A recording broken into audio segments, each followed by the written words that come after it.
Hello everyone, and welcome to my game of World of Warships. Today's replay is from Admiral Kutuzov, and he's in the Des Moines at tier 10 US battleship.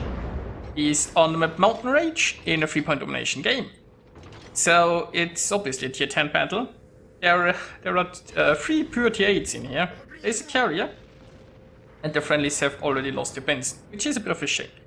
Now in the center we have a friendly Holland here that's trying to push the enemy Benson out, I guess, and the Holland seem to have a few plane troubles there.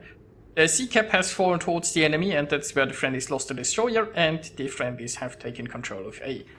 So I mean, the friendlies are 1 ship behind, but it's still a pretty game.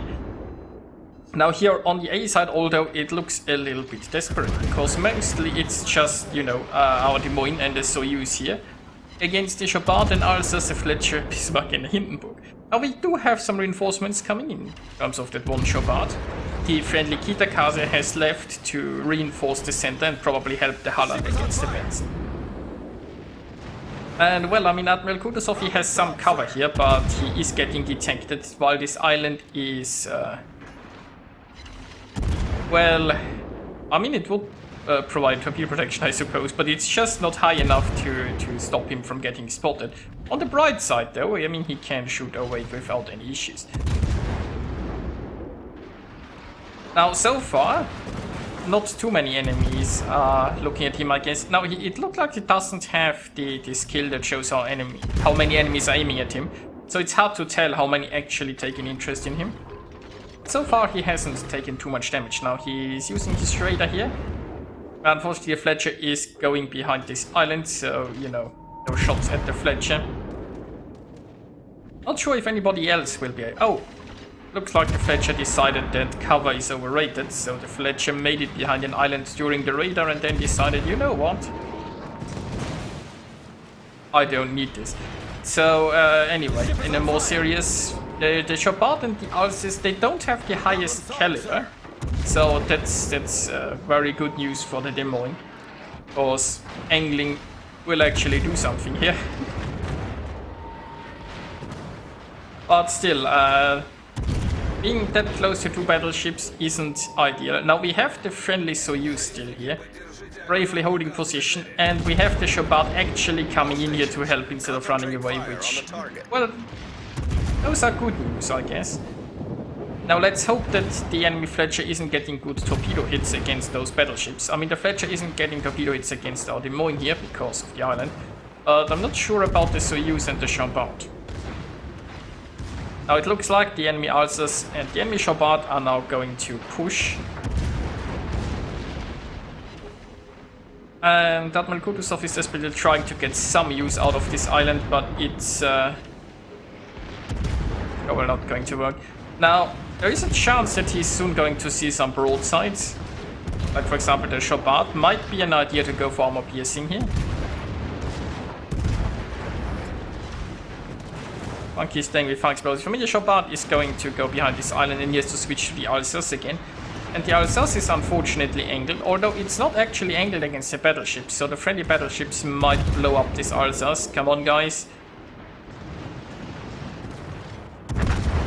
There we go. Now the friendly battleships are also getting pretty low. Well, there goes one. Now we still have one barely floating Chopard here. But yeah. So that leaves Admiral Kutuzov alone here against a Chopard, a Hindenburg, a Bismarck and a Fletcher. Yeah, I could see how this might go wrong. Requesting support. Now he's in desperate need of some enemies just showing broadside, I guess. The friendly carrier is here to help, so I guess that's good news. All stations requesting fire on the designated target. Yeah, I mean, the Hindenburg was a bit showing broadside, then he angled again, now he's broadside again, so Admiral Kutuzov is trying to catch up with his ammo switching there. Also, it looks like the Fletcher is getting in on this for some reason. But I guess that's good news, because it means he can just shoot the Fletcher. I mean, his radar is running, but if the Fletcher would have just turned away, you know, the Fletcher could have escaped this radar. But instead, the Fletcher decided to go full aggro for some reason. Problem solved, sir. Meanwhile, the Shabbat is coming around here, so of course that needs to be a priority. Armor piercing is loaded. And that was a good salvo, not good enough. Still not good enough. And there we go.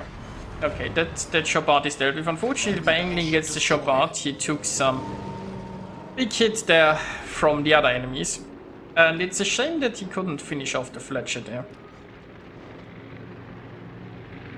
Now, of course, the friendly carrier has moved into a very weird spot.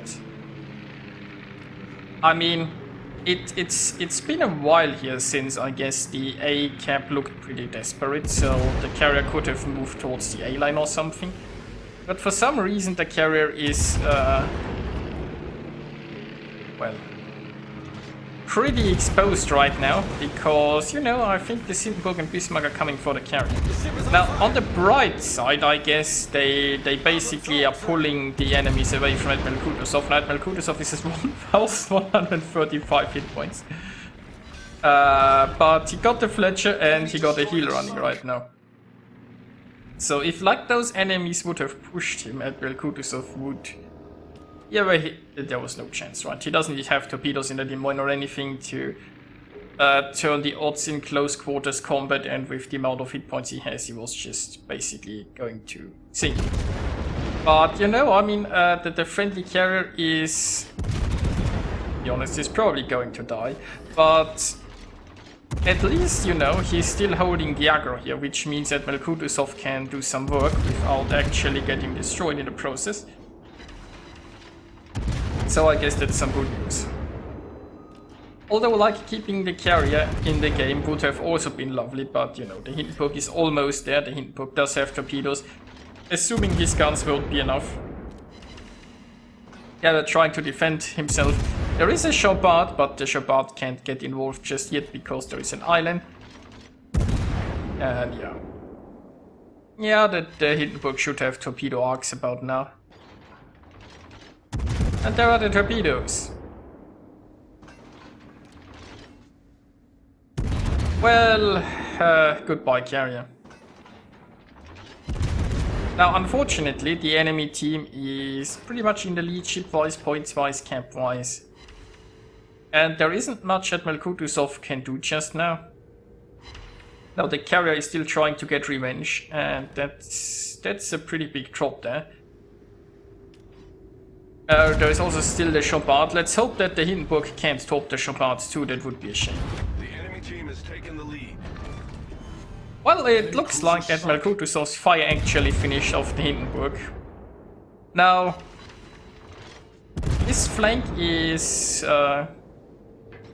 almost cleaned up by now. There's just a Bismarck remaining. Unfortunately, the game overall looks really, really desperate. And Admiral Kutuzov's health, well, it's not the best.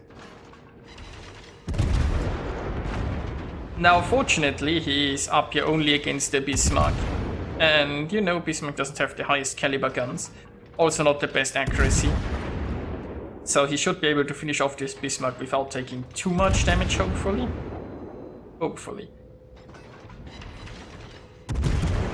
Almost there. Almost there. Come on, Bismarck, just sink. There we go. Enemy's about to win. Yeah, I'm kind of afraid of that.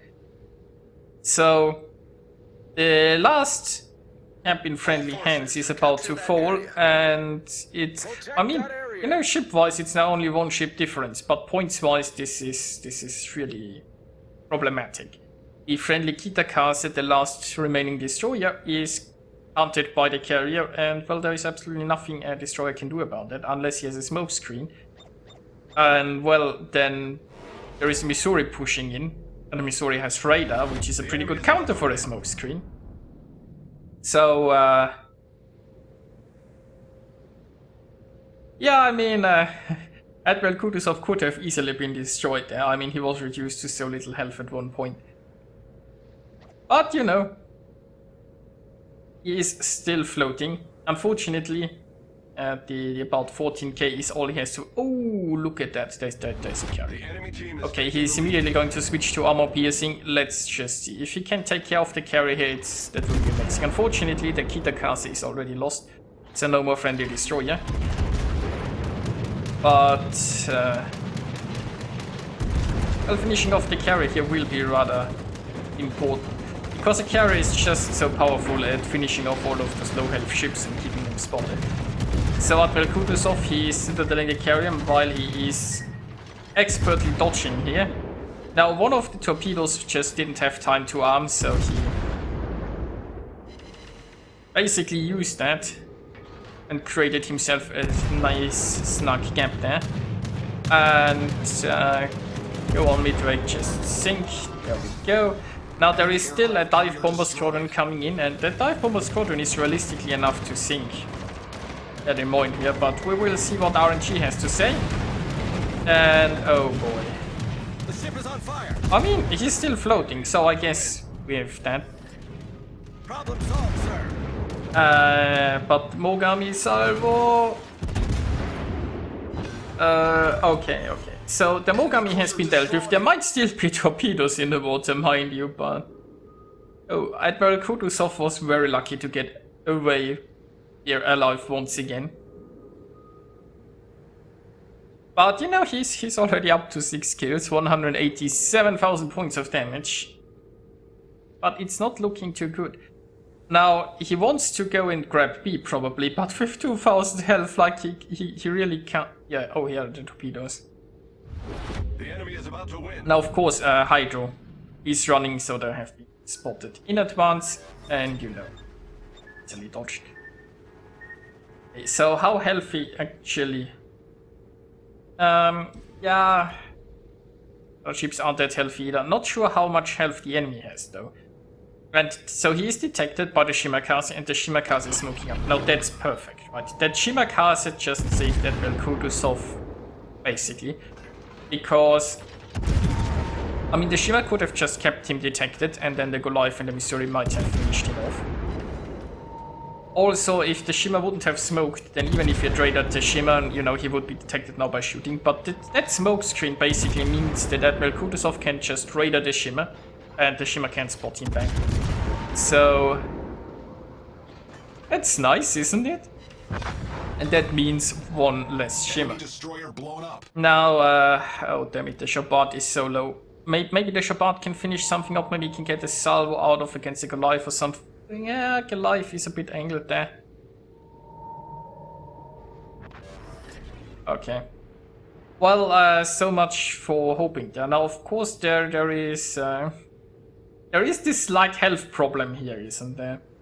Like, any salvo against Admiral Kutuzov will probably finish him off. He is currently just spotting for the Smolensk. Now he's going armor piercing. The Goliath is somewhat broadside, so he's hoping to get a sneaky shell. And he's probably also hoping to maybe use...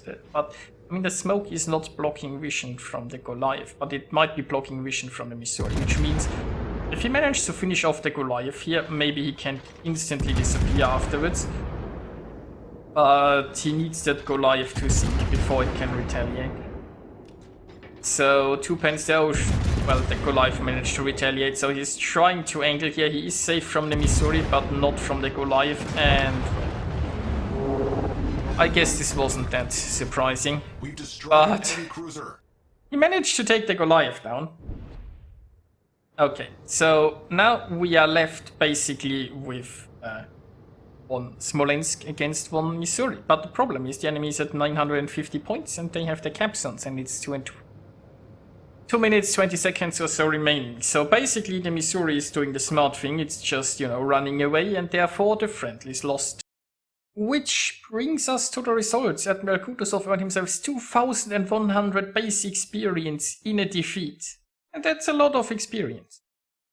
He achieved a Confederate, a Kraken, it's a flash wound and a high caliber, scoring 207,000 points of damage and sinking 8 enemy ships. And you know what? It wasn't enough to win this battle.